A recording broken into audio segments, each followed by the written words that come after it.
at the Graduate Institute of Linguistics. She's also a jointly appointed professor at the Graduate Institute of Brain Science. She is currently the director of the Language Testing, Teaching and Testing Center, and she set up and ran for a number of years the Academic Education Writing Center at NTU, at National Hong Kong University. In addition to all these awards and accolades, she is known as the grandmother of metaphor in Taiwan. It's very fitting because her granddaughter, her first grandchild, is 5 months old today, so she's a lot to celebrate. Her areas of specialization include cognitive pragmatics, discourse analysis, and applied linguistics. Her research speaks to her long-time attempts to explore the function and use of language from a cognitive perspective. Over the years, she's been involved in projects on Austronesian linguistics, cognitive linguistics, corpus linguistics, as well as projects related to journal rankings and other projects that are interdisciplinary in nature. Her research, like her teaching, embodies the true interest of how linguistics may be useful to human life. It may not be sheer coincidence that she was one of the very first of a group of people who brought attention to linguists in Taiwan about the study of metaphor and the importance of studying metaphor. Last night, I don't know if Ray is here, but Ray was saying at dinner last night, there he is. He was saying that actually this conference is a conference for our orphans. All of us who study metaphor in our respective departments, and no one else knows what we're doing. And so Lily was one of the people who brought us to Taiwan and said, this is so important, we have to look at metaphor.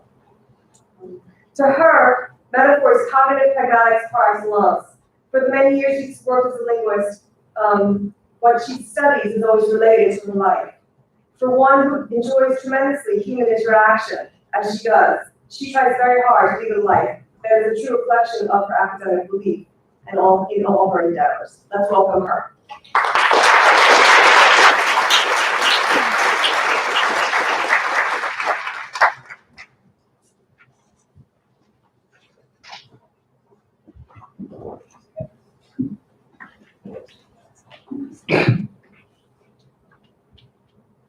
Thank you, Catherine. Thank you, Dennis, and the organizing committee to have me here.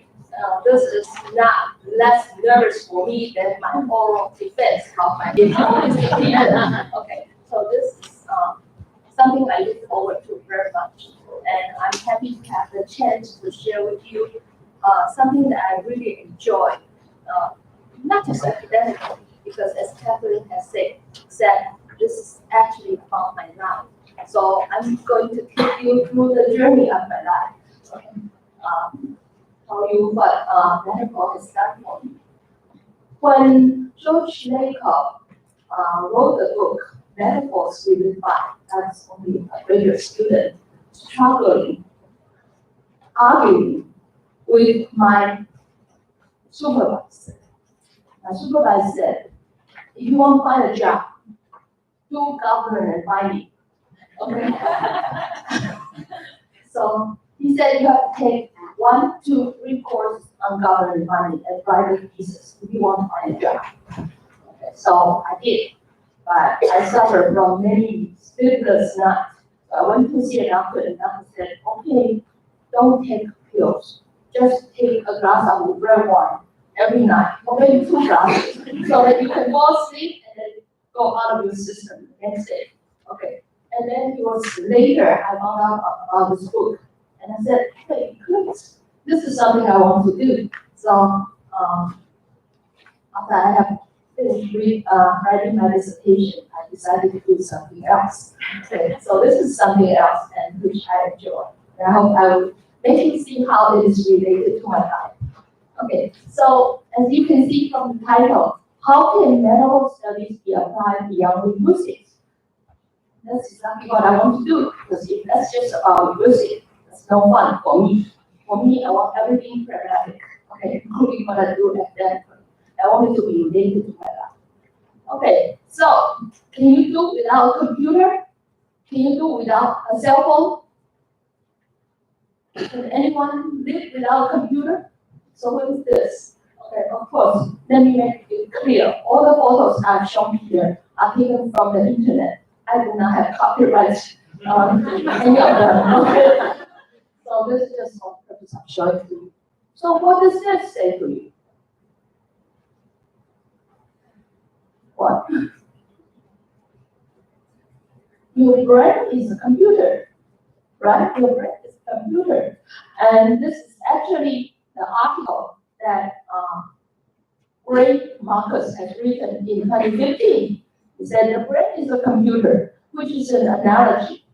But some do not think the idea is of much use because computer is a serial store program machine, program loaded into its memory, an algorithm executed step by step. In fact, that's what the word computer implies, right? Something to compute, something to calculate. Okay, and people say that, okay, how can you talk about emotion when you say your brain is a computer? Emotion are not a product of computation. Human brains are capable of generating emotion, whereas computers cannot. Okay, and on the other hand, when you look at the neural systems like the amygdala that moderate emotion, they work in roughly the same way as the rest of the brain does. They transmit signals and integrate information and transform inputs into output. Okay, so there are differences. The brains are analog. The brain uses content addressable memory. There's short-term memory in human, and which is not brain. And there's no hardware and software distinction. But the big question is, what is it that the brain does? So, I think the brain does something very similar to computer. In a computer, you have a CPU, which is your brain, which compares information. It does arithmetic. And it has different kind of memory. Okay, so like the computer has a brain, you have long-term memory. And the computer has cache, you have short-term memory. Okay, so is your brain a computer? If you look at the Chinese word for computer, which literally translates into electronic brain, then you know you are facing and you are using metaphor every day. You cannot do without. Okay, and if I remember correctly, in 1989, some psychologists have calculated the conversation, English conversation. He says, in 1 minute human communication, in dialogue, you have 25 metaphors. Out of the 25, 4 of them are novel metaphors. So this is what metaphor has done to us. And many of you probably have seen this movie, right? Okay. Who's he? Tom Hanks. Okay. No, Forrest Gump. Okay. Forrest Gump. And what does he have in his hand? A box of chocolate. Because he asked his mother, he's somewhat retarded in the movie, right? Some people argue that he's not retarded, he's also autistic, whatever. Anyway, he is a slow learner. He asked his mother about life, and his mother said to him, life is a box of chocolates. Like the box of chocolate he had in his hand is assortments. You never know which flavor you're going to pick, right? And then you have many, many metaphors. For example, you can say, Jenna's mouth is one huge metal factory. It's a metaphor. And you don't need any more explanation. It leaves to your imagination so that you will understand what Jenna's mouth is like. And you have life is one long scary roller coaster. Okay, this is also another metaphor that we probably use pretty often. So how it works is you have something concrete that could be mapped to something that's abstract. So you can map something concrete like chocolate to life. You can have something concrete like Jenna's mouth to metal factory. So you can see the source domain, which is a concrete, usually is a concrete domain, and the abstract domain is a target domain. And so that it will make you understand better what the abstract domain or what other things that you want to say. In terms of thought and speech, I think we can also look at it this way. What is more concrete maybe is what you say, but what is more abstract is something back in your mind. So today I'm going to share with you 4 dimensions to the multifaceted functions of metaphor. These are the 4 dimensions that I have worked on in my life. Okay, the first one is conditional. I want to see how metaphors plays a role in everyday conversation. Okay. Before, when I was a student, I had to learn English, and the conditionals pose a lot of challenges and difficulties for me. But after I learned linguistics, I found something else about the conditional. And the second one was inspired, of course, by another plenary speakers, not Samuel's work, but also because I am suffered from chronic pain for a long time. So I always hated when the doctor asked me, how painful are you today? I hate it because I have no words for it. And even if I said it, he wouldn't understand. Okay, so I decided I want to do something related to pain. The third one is multimodal, multimodality. I like all kinds of things, artistic things, music, painting, and whatnot. And I have been thinking how it can be related to what I study. And the last thing, cultural understanding. Okay, perhaps you don't know me well, but you have looked at my CV. I moved from island to island. I have practically island hopping for many, many years of my life.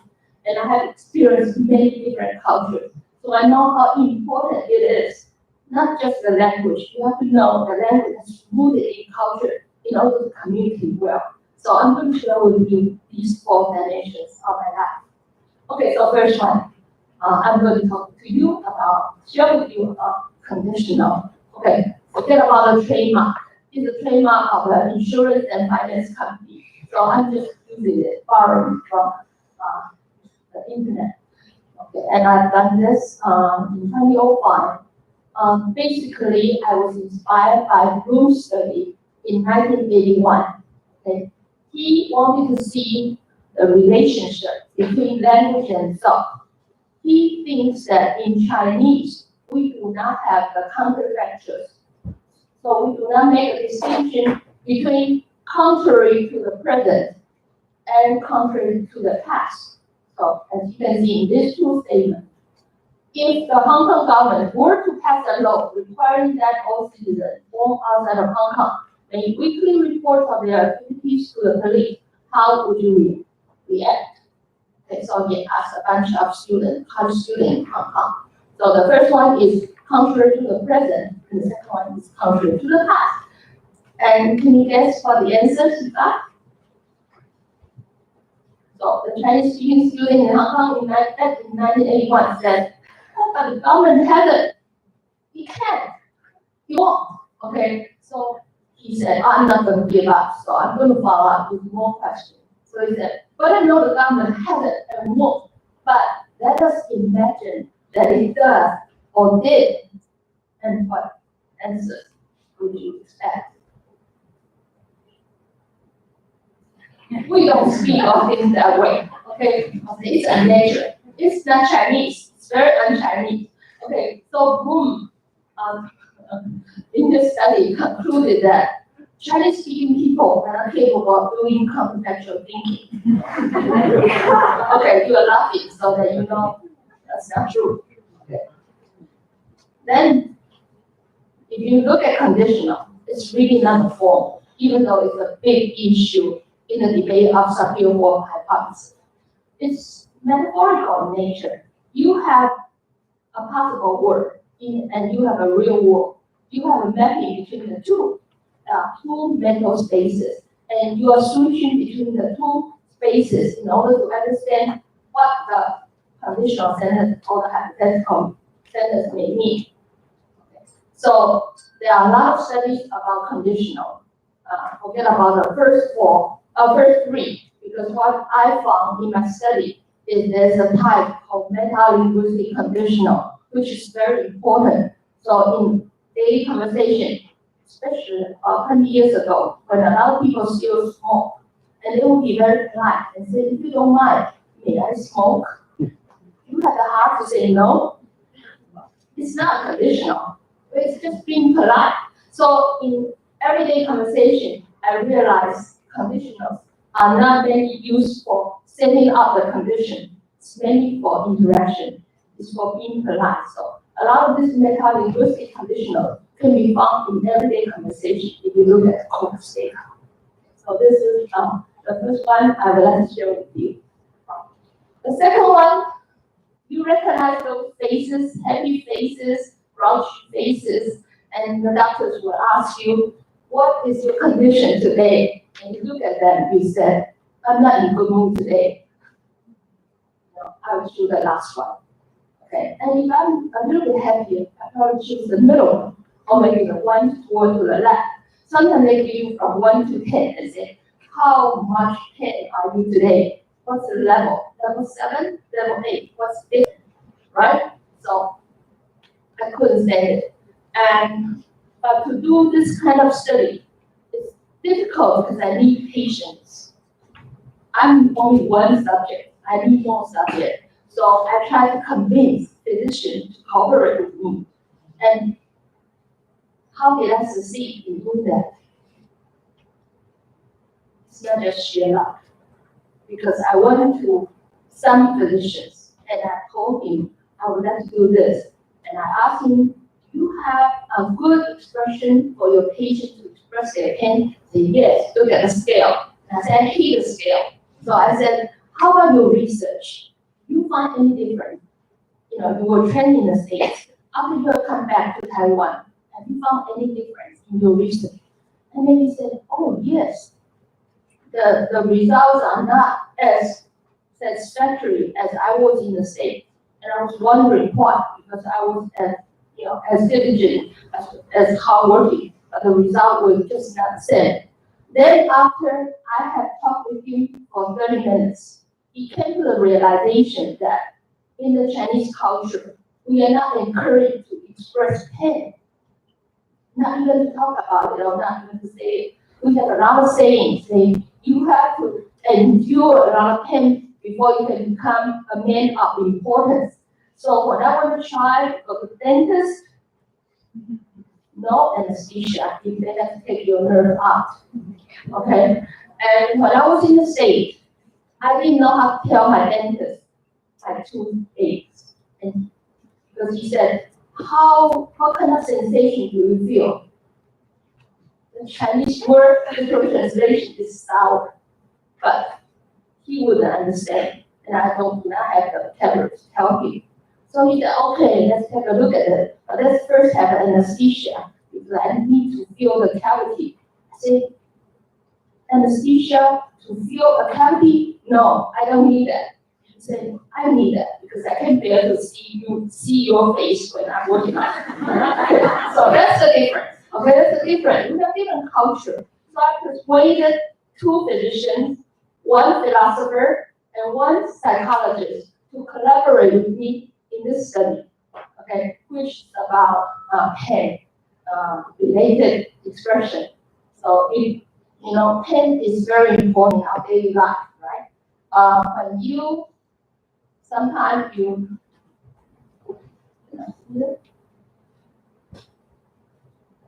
it's not. Okay, look at the upper left-hand side. For surviving, pain is part of your survival.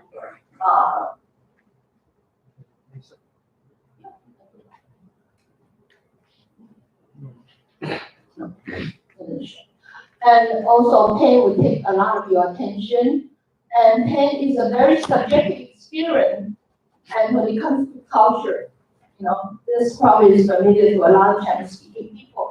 Because one of the person back in history, the mother would, use the needle to write the characters in his back to remind him that he has to be loyal to his country. Okay, so it's culture and social value. So pain is related to our life. And for a person suffering from chronic pain,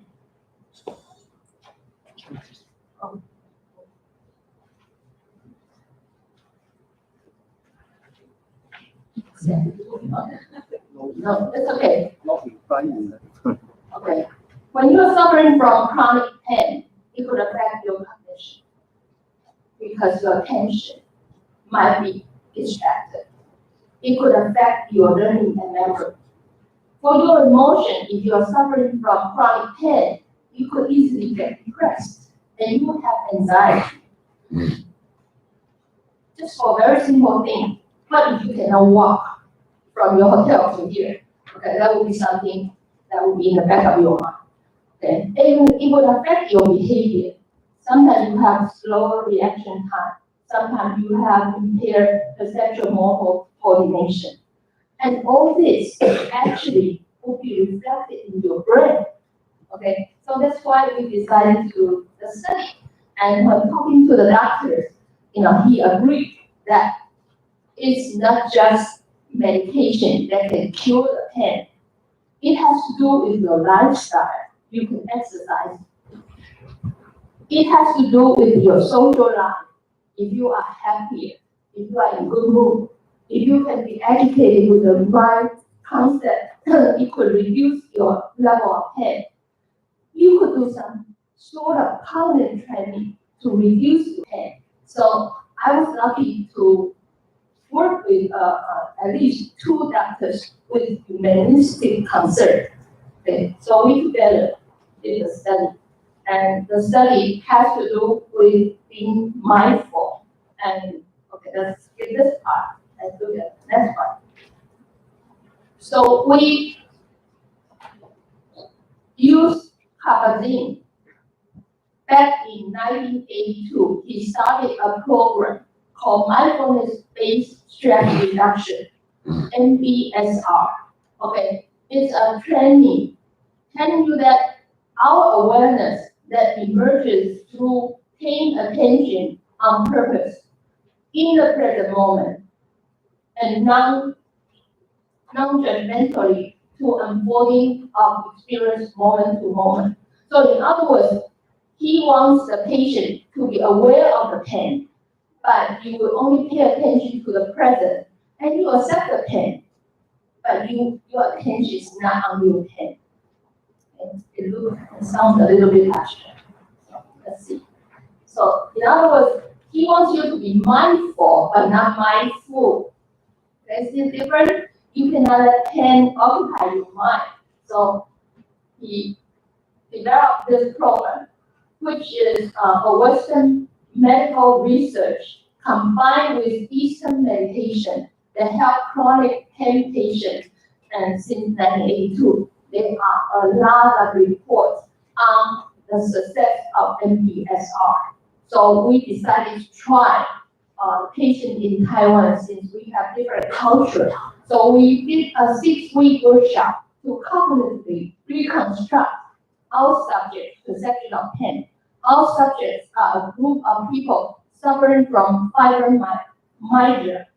If you don't know what this disease is, you can check around, or I can tell you, these people will tell you they are in pain, in great pain. And when they go to the doctor, sometimes the test do not show any part of their body that should be in pain. So a lot of these patients would go up feeling like they were crazy because the doctor said, there's nothing wrong with you. Why would you have pain?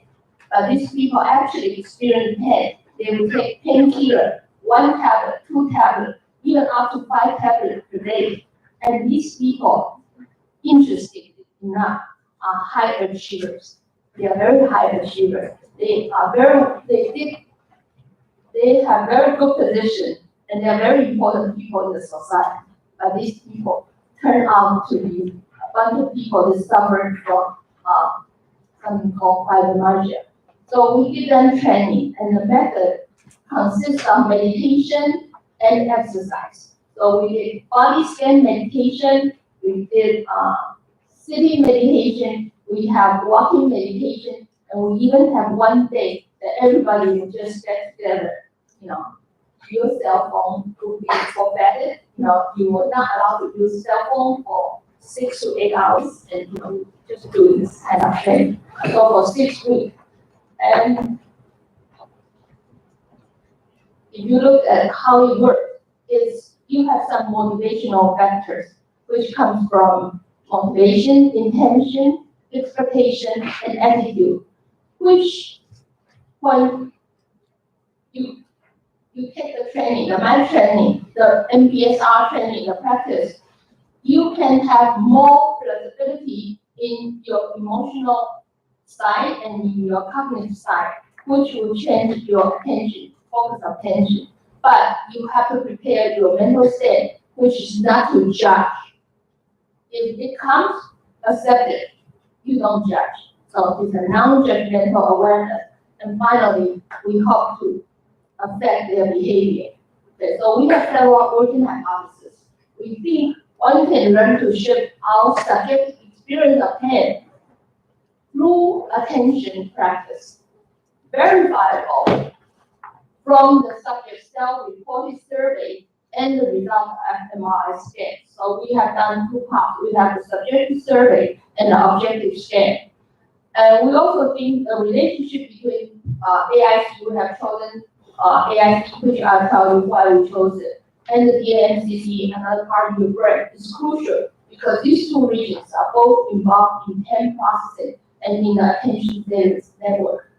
And then the mindfulness training, the MBSR training will influence the pain perception with stronger connection to your DAMCC, the goals or ACC, in meditation.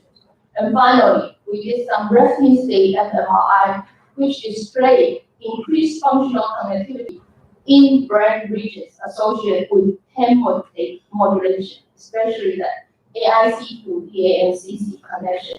So let's see some of the consideration of our methodology. We did a 6-week longitudinal study. We did a post-training and pre-training. So the patient would have to receive the scan twice, before the training and after the training. And we have a control group to reduce the confounding factors. And we choose AICMC, which will come in next slide, because this region is to explore functional connectivity of brain regions associated with modulation of pain. And we have resting state connectivity to observe changes in coordination around brain regions related to mindfulness training and the correlation of functional connectivity with subjective survey. So you compare it with the survey to strengthen our hypothesized brain behavior relationship. So why we choose the AIC? Because pain and AIC is closely related. The AIC is an anterior insular cortex. Okay, it activates toward all subjective feelings and it relates to awareness of pain-related unpleasant feeling. Also, it's associated with renewing our attention, and it activates when stimulating interoceptive stimuli, including like heartbeat or thirst, etc. And then it contains interoceptive representation that substantiate feelings from the body and emotional awareness, especially the pain-related unpleasant feelings. Okay, so if you look at this one, you see you have pain and you have the mindfulness MBSR training. It's interoceptive, and then we use the AIC as a seed to see its connectivity. And after we have done that, we ask the patient to fill out the questionnaire. You know, 2 questionnaires are related to their subjective evaluation of pain. One is the DPQ, the Dallas Pain Questionnaire. The other one was suggested by the medical doctor, which is a short form of the McGill Pain Questionnaire. And then we also have another questionnaire, the KIMS, to evaluate the mindfulness effect. So for the functional connectivity, we use a C region from AIC to DAMCC, and then we try to see the connection trend of these 2 areas. And we see that coincidentally, we have a very, very parallel display of both sides, on the subjective side and on the objective side. So from the fMRI, we have seen the DAMCC being activated. Okay, so what we have found is that the questionnaire survey, the results show that participants' intensity of pain has decreased. That's their subjective evaluation. And the participants, they probably should need more longer training to make believe that the training is helpful. 6 weeks is not enough. They have to practice. Actually, the best is they practice every day. And in terms of the connection strength of AIC and the C to AMCC, it increases because these two areas both respond to pain. The AIC is to make you aware of the unpleasant feeling associated with pain, and the AMCC is the area where you can do cognitive control and emotional regulation. So the increased connection from our correlational analysis aside you have just seen previous to this one improves one's ability to translate and cope with pain-related unpleasant feeling.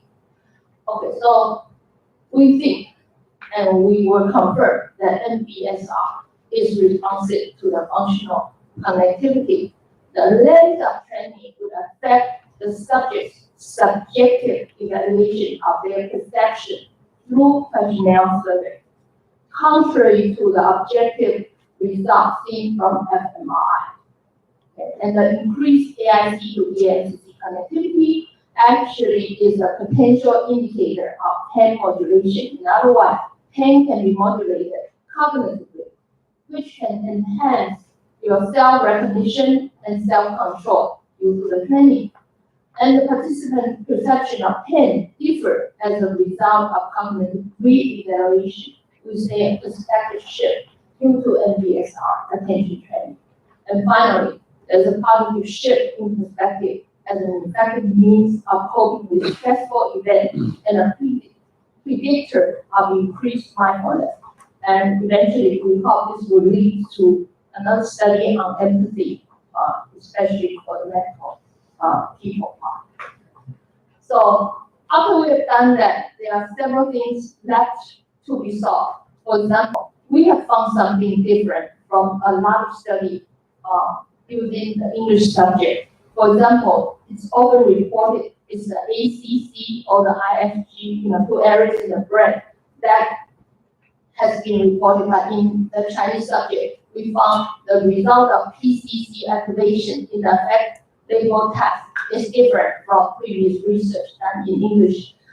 Interestingly, the PCC is related to your conceptualization of self. Okay, so I think that's the interesting part we are going to do. So after 10, let's do something more enjoyable. Okay, art. Okay, of course, I alone cannot do this kind of studies. I was lucky to have 2 students. One is a trained artist. That's the one who, Miss Chen, who has done a painting part with me. And another one is a musician, even though he did not major in music, but he's a second violinist. He's playing music for a long time. He was the one who did the Love in Disguise with me in 2014. So I'll go quickly with the painting part. In the painting part, basically, we just want to see if there's a shared textual pattern in language and painting. Okay.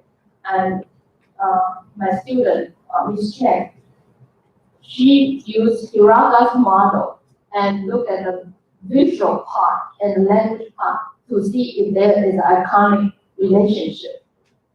So she has done some figurative paintings by Dali and also some semi-figurative paintings by Miro and some abstract paintings by Paula. We have found that a lot of these paintings are ruled of a behavior, and the directionality when you look at the painting is always from left to right. And the form meaning mapping, the iconicity is an additional guiding principle of looking at art pieces. So as I said, we are using the Hiraga and the O5 metaphor principles. More selling form has more selling meaning. More marked form has more marked meaning. So we are trying to do a diagrammatic iconicity. Okay, this part I just run through because it's so abstract for me. Okay, even though I have helped her with the study. The other part is on the music one. We try to do song by Mozart. And let me share with you a quote by William Mueller saying, Indeed, my poem reads only half a line, a paper line, black upon white, until music breathes the breath of life into them, or at least when it slumbers within, calls it out, and wakens it. Okay, so using this quote, we want to see whether in a song, the text and music in a song, are they congruent or are they not? And we found out at least in Mozart's song and in another Schubert song, they are not necessarily congruous. They can be congruous to each other, like form meaning mismatches in language, but still conveys meaning. And language and music, however, they have some differences in many aspects. For instance, the musical meaning and the linguistic meaning are not comparable. In that music is usually said to have stronger affective power. Okay, so let's look at Mozart's opera, Don Giovanni.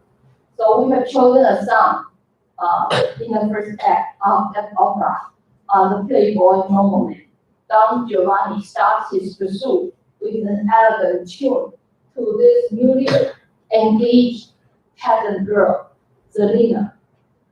So Zelina expressed in words her ambivalence toward the courtier. She doesn't know whether she should accept the courtier or not. So she sings her hesitation to the exact tune of Don Giovanni used to call her. Okay, so there's a it's not incongruous. And despite the indeterminacy in her word, Zelina's music already betrays her heart and gives in to Don Giovanni. So we see that incongruity actually is interesting because you have two spaces and they are mapping simultaneously. You have the text,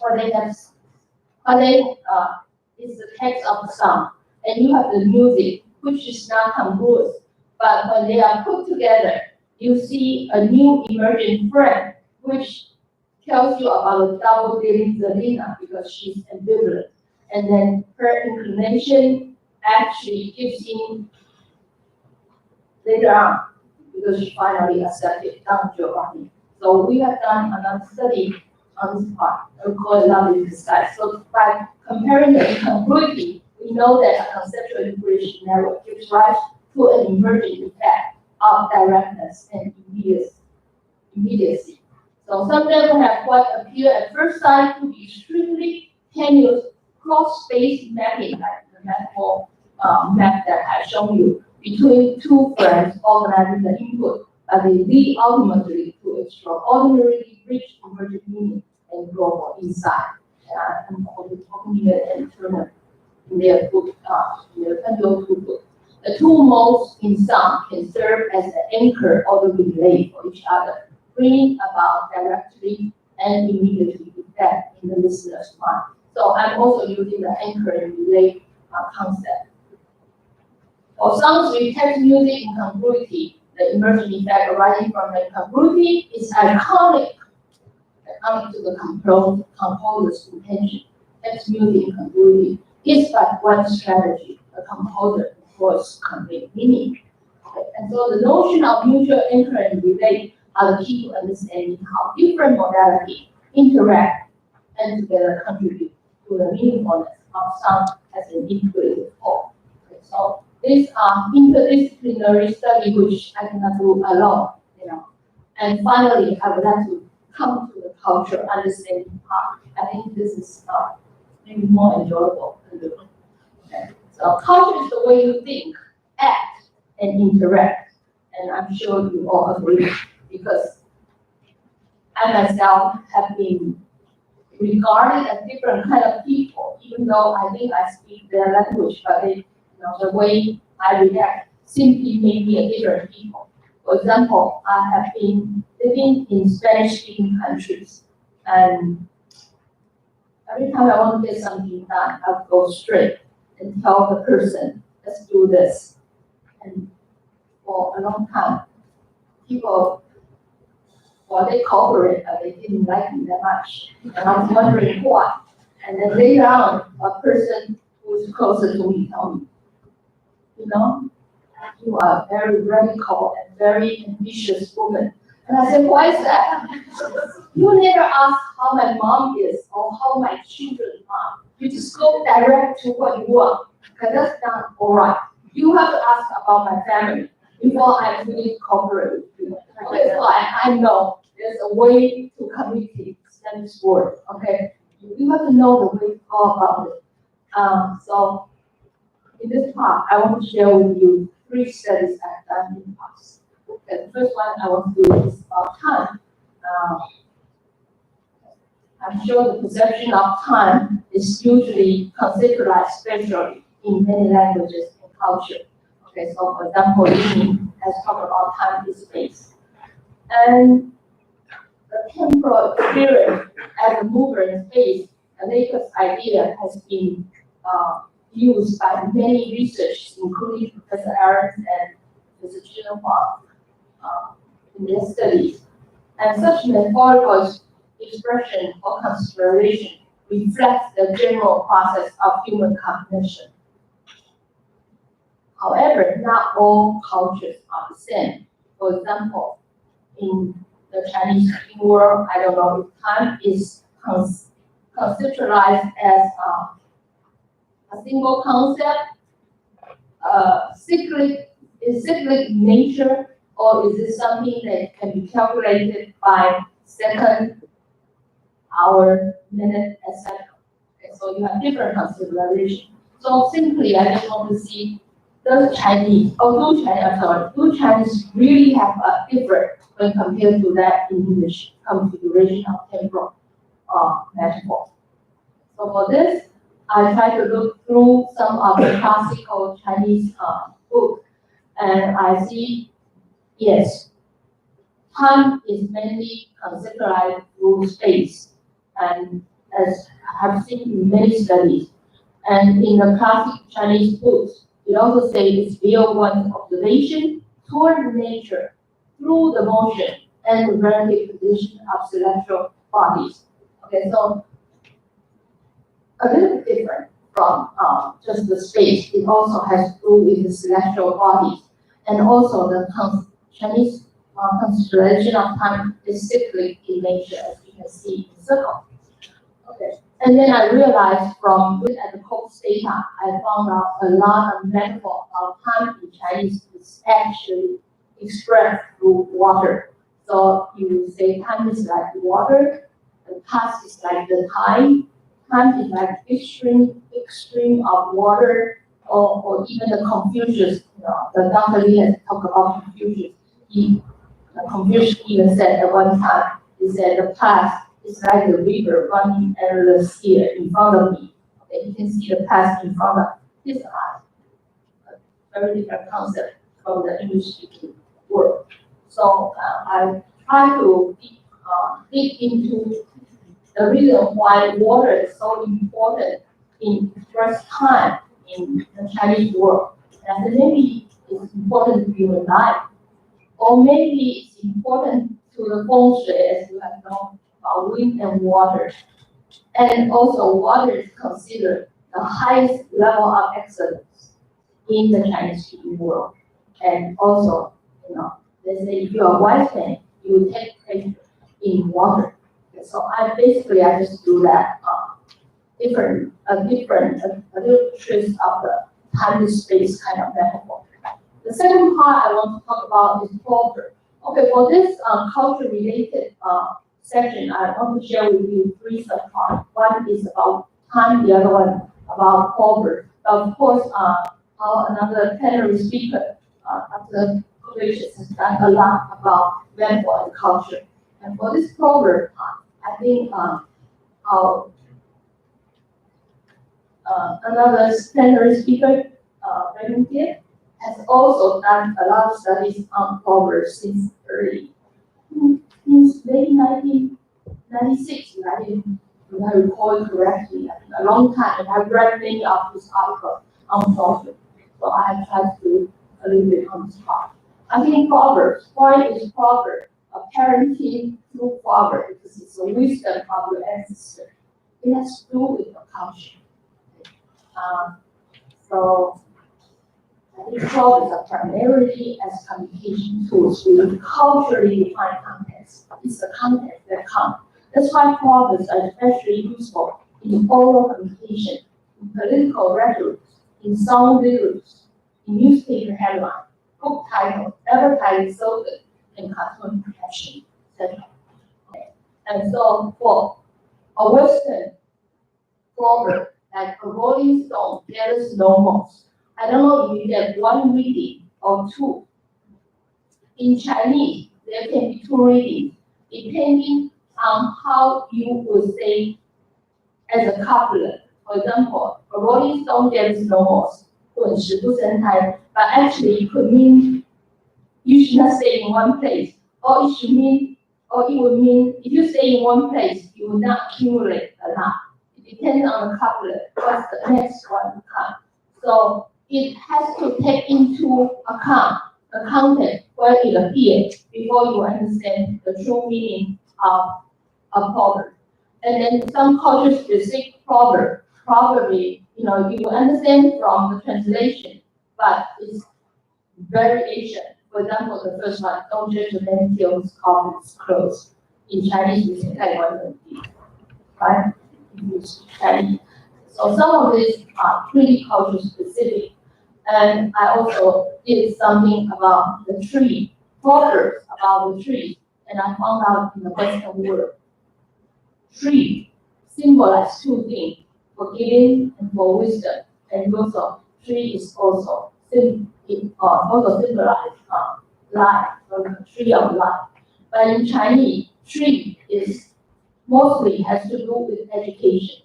For example, you said it takes 10 years to plant a tree, that takes 100 years to educate the person.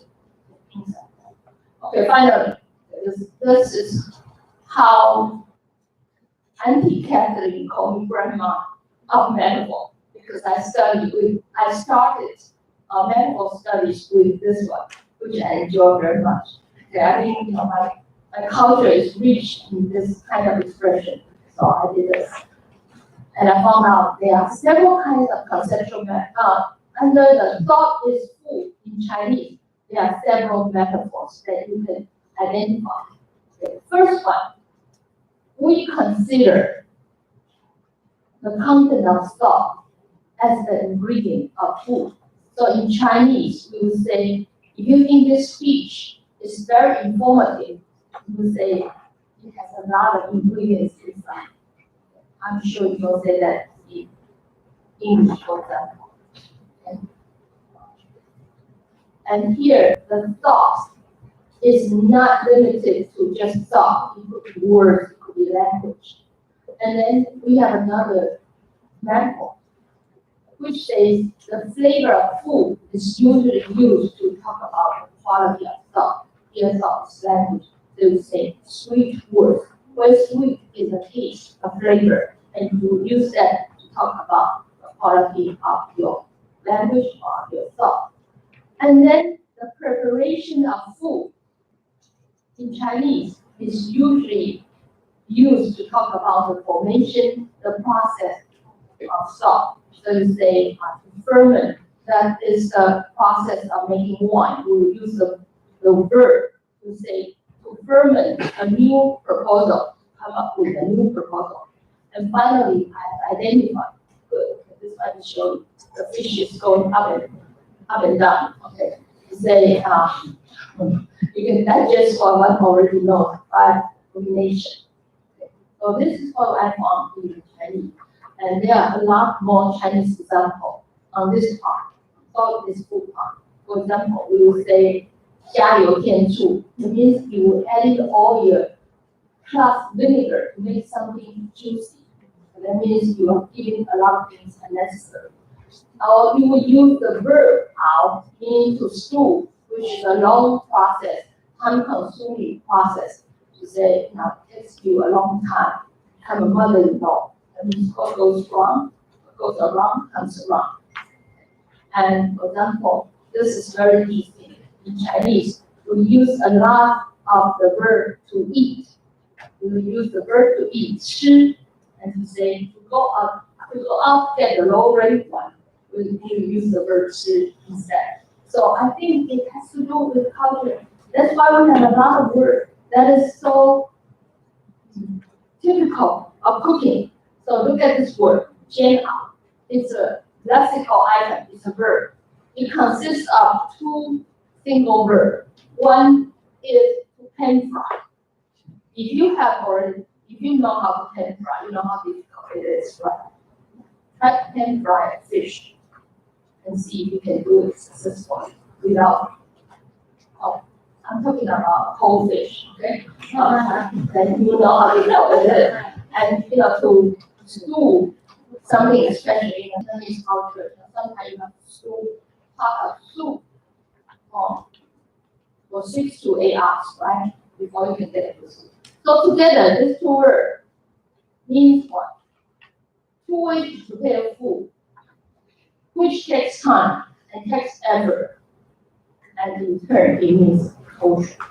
So you culture somebody by using two words indicating ways of cooking. So this is very good. So I think language, thought, and culture, there are three trends of the triangle here, and study metaphor will make it clear for us to understand the relationship between the three, and which is clearly tied to our lives. So, as a brief conclusion, I'll share with you my experience of learning English, what I have suffered for a long time, okay, and what I will enjoy doing in terms of artistic thing, and also cultural consideration. So I think we did find them, and thank you very much.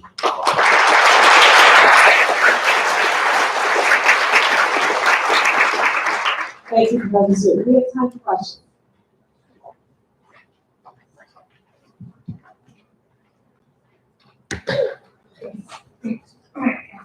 So on your last question, you talk about deep frying and stewing, and you think that Chinese is that for poultry, right? But actually, I think it's not. It's a little bit different because actually, when you say you're undergoing stewing and deep frying, actually you're self-tormenting. You are not tormenting other people, right? You're not torturing other people. Right? So that's very different. You're torturing yourself. And this is, in a sense, it's somewhat different from when in English you say someone's stewing. If you're stewing, actually you're doing something to yourself, but you're really not harming yourself. Actually, you are making your life difficult in a different way, right? So in this context, I mean, it's very easy, using metaphor, think about if deep frying a fish suffers, right? But why would we say it would be self-tormenting? Because you cannot jam out other people, right? Yeah. So you imagine, when we use it, imagine ourselves self-tormenting. So why? Is that a philosophical question? Yeah, that's very true. When you use 煎熬, you can only refer to yourself.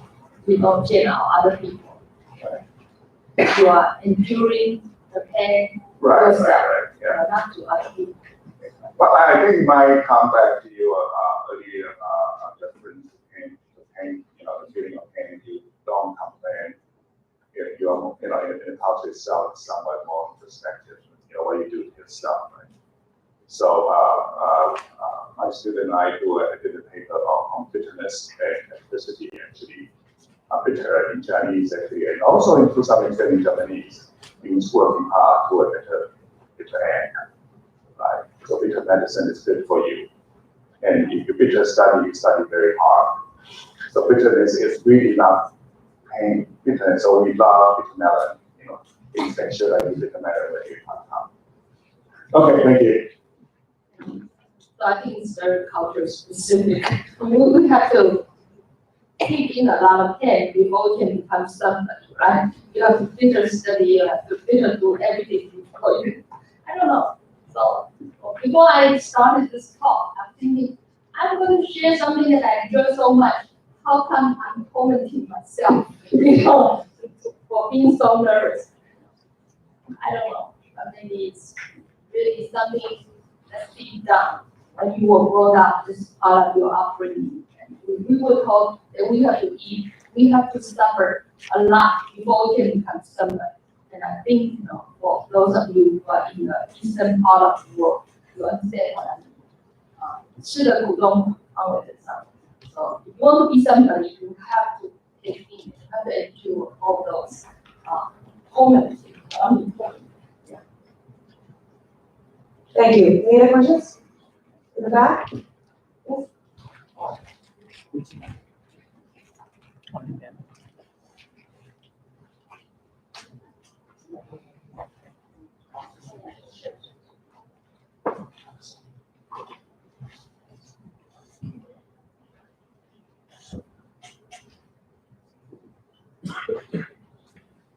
It's okay.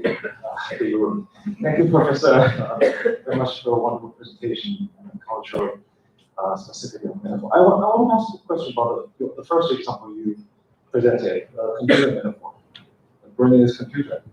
Because from artificial intelligence, we know that you mentioned a computer memory is based on the fine discovery of human brain. So initially, it's the computer memory is like human memory. But now, because of the prevalence of computer technologies, everybody's thinking that mind or brain is like a computer, so it's reversed.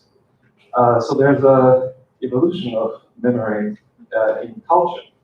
I wonder what's your comment on this? Thank you. When I was preparing for my talk, I thought about the word window, the word child. We have used a lot of metaphors in the computer world. And I was brainwashed by my son every day about AI. I was very pessimistic about it, to be honest. And I don't think it really is. I don't think you said the brain is computer. Now you want to say computer is your brain. Are you trying to ask me? Are you trying to pose that question? To reverse the direction? Yes, sorry. When computer was invented, initially it didn't have the model of the CPU plus memory.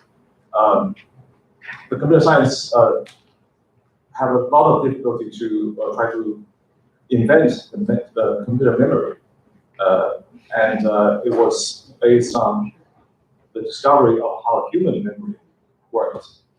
They discovered, they made the computer memories. So that was a technological metaphor in computer science. But now we're, I think, reversing the metaphor a little bit through the popularization of computer technologies. So maybe people don't know about the history of the invention of the computer memory, but they use computers in their everyday life. And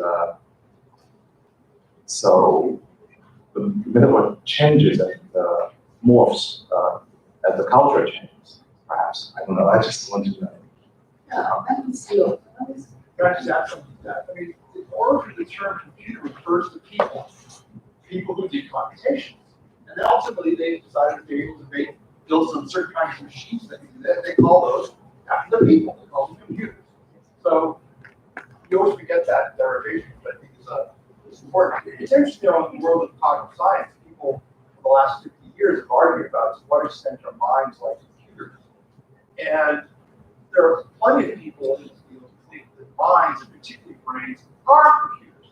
The brain is a computing device, just like any other machine that you can actually build on your own. So these are, and then nowadays it's now defined as like a brain, your brain's not computers, neural network, and so forth. But so the metaphor has shifted.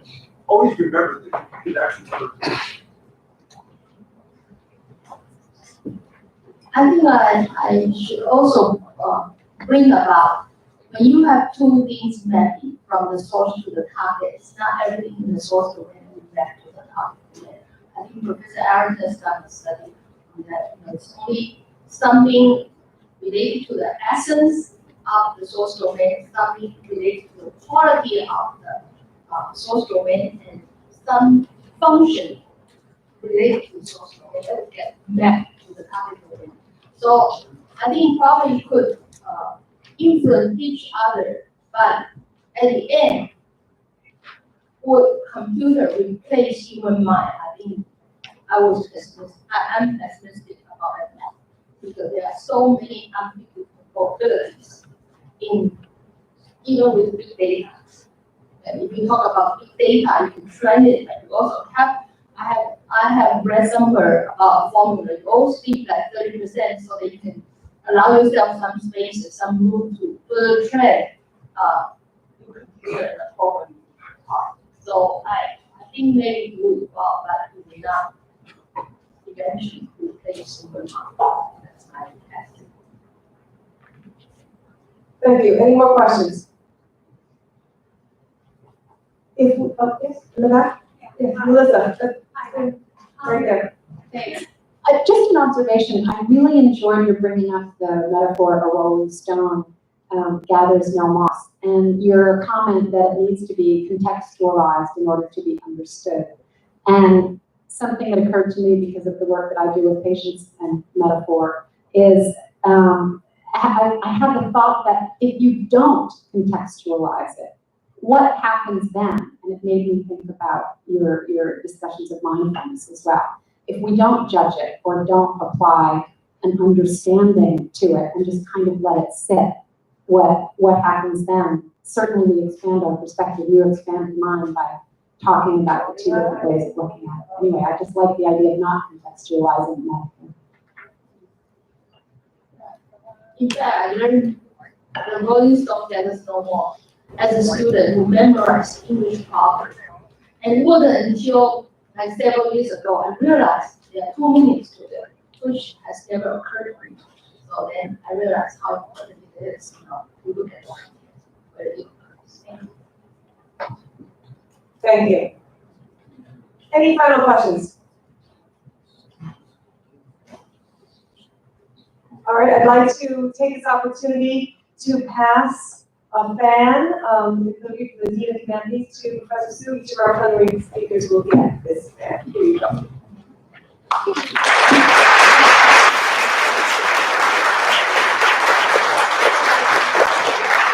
Thank you. And as an added prize, the PhD presentation prize winner will also get a fan as well. So hope they do well. We're now going to invite you to walk with our helpers to Core A, where the reception is this evening. Core A. Thank you again.